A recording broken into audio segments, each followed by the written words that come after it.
Oke, anak-anak hebat mentaba, kita mulai dari bab 1 ya, yaitu tentang laporan hasil observasi atau disingkat dengan LHO. LHO merupakan teks yang berisi suatu informasi secara menyeluruh.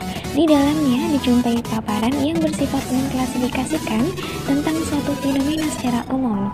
Nah, fenomenanya itu dapat berupa fenomena alam, yaitu hewan, tumbuhan, keadaan alam, dapat pula fenomena tentang peristiwa budaya, yaitu tentang bahasa, seni, dan adat istiadat, serta yang lainnya juga tentang kondisi sosial, yaitu tentang transportasi, hukum, dan pendidikan.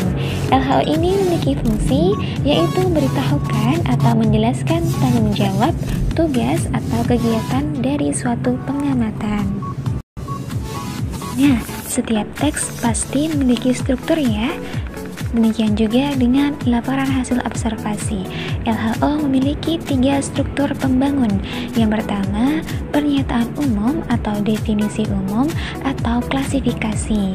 Bagian ini berisi kalimat-kalimat yang menggambarkan fenomena yang akan dipaparkan secara umum. Yang kedua, yaitu deskripsi bagian yang berisi perincian ataupun pembagian dari objek yang digambarkan. Dan yang terakhir, yaitu deskripsi manfaat, yaitu berisi penjelasan tentang faedah, kegunaan, ataupun dampak dari suatu fenomena. Contoh laporan hasil observasi bisa kita lihat pada tabel berikutnya. Nah, tabel berikut menunjukkan analisis bagian struktur dari laporan hasil observasi yang berjudul wayang. Tampak paling atas terdapat struktur pernyataan umum atau klasifikasi. Di dalamnya menjelaskan pengertian tentang wayang. Kemudian struktur di bawahnya yaitu deskripsi bagian yang menjelaskan lebih lanjut tentang apa saja itu macam-macam wayang dan penjelasannya. Kemudian di bagian akhir terdapat bagian struktur deskripsi manfaat yang menjelaskan bagaimana manfaat dari kebudayaan wayang ini. Selain memiliki struktur yang khas, teks laporan hasil observasi juga memiliki kaidah teks yang khusus seperti tampak pada beberapa hal berikut. Yang pertama yaitu adanya kata benda umum, misalnya kata musik, wayang, tarian, gunung, gempa bumi, peristiwa banjir, dan kata benda umum yang lainnya yang menjadi objek dalam laporan hasil observasi. Yang kedua, adanya kata kerja material, yaitu kata kerja yang menunjukkan tindakan suatu benda, binatang, manusia, atau peristiwa dan dapat nyata terlihat. Misalnya dalam kalimat WHO meresmikan wayang sebagai warisan dunia.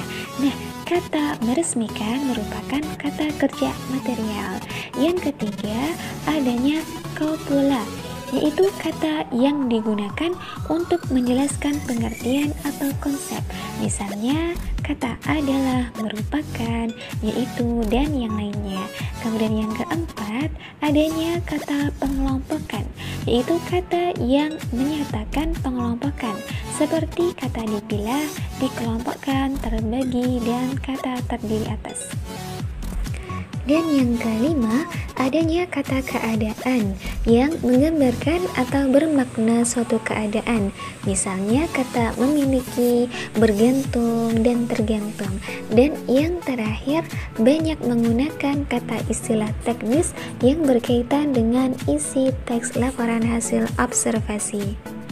Untuk mendalami kaidah kebahasaan dalam teks laporan hasil observasi, kita akan masuk pada pembahasan kata atau frasa verba dan nomina. Kata berbentuk morfem atau morf bebas, yaitu satuan bahasa terkecil, baik dapat memiliki arti maupun tidak, yang bersifat bebas. Misalnya kata orang yang merupakan nomina dan kata meresmikan yang merupakan verba. Selanjutnya, frasa merupakan unsur yang lebih luas, yaitu kelompok kata non-predikatif, hanya menduduki satu fungsi dalam sebuah kalimat. Fungsi tersebut dapat berupa fungsi subjek, predikat, objek, maupun fungsi yang lainnya. Frasa verba merupakan frasa kata kerja, sedangkan frasa nomina merupakan frasa kata benda. Nah, wayang orang merupakan contoh dari frasa nomina. Kedua kata tersebut merupakan satu kesatuan yang tidak terpisahkan dan menduduki fungsi subjek.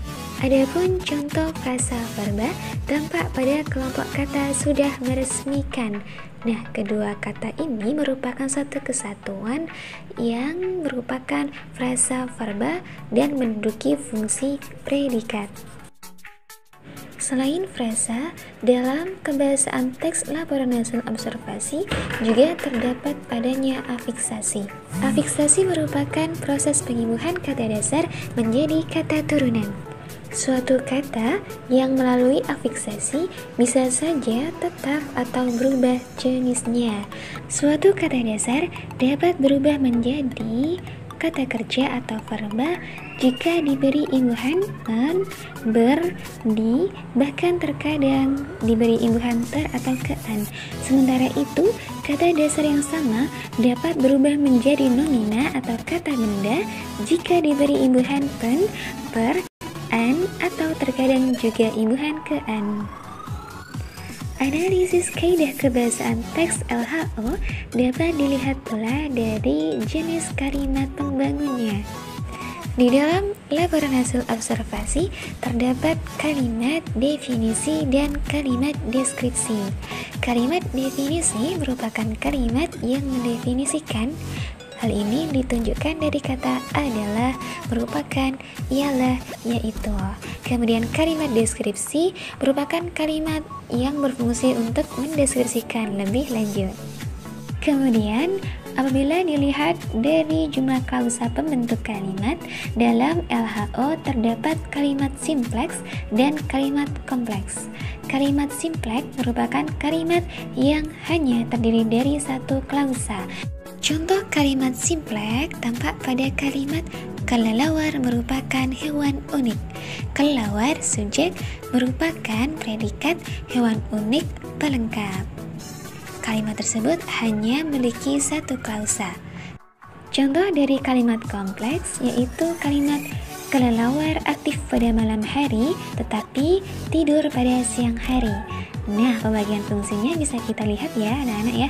Kelelawar subjek aktif predikat pada malam hari keterangan, tetapi konjungsi tidur predikat pada siang hari keterangan. Nah, pada kalimat tersebut terdapat dua predikat yaitu aktif dan tidur.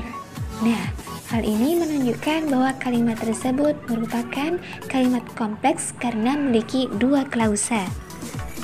Demikian anak-anak hebat pembahasan kita tentang laporan hasil observasi.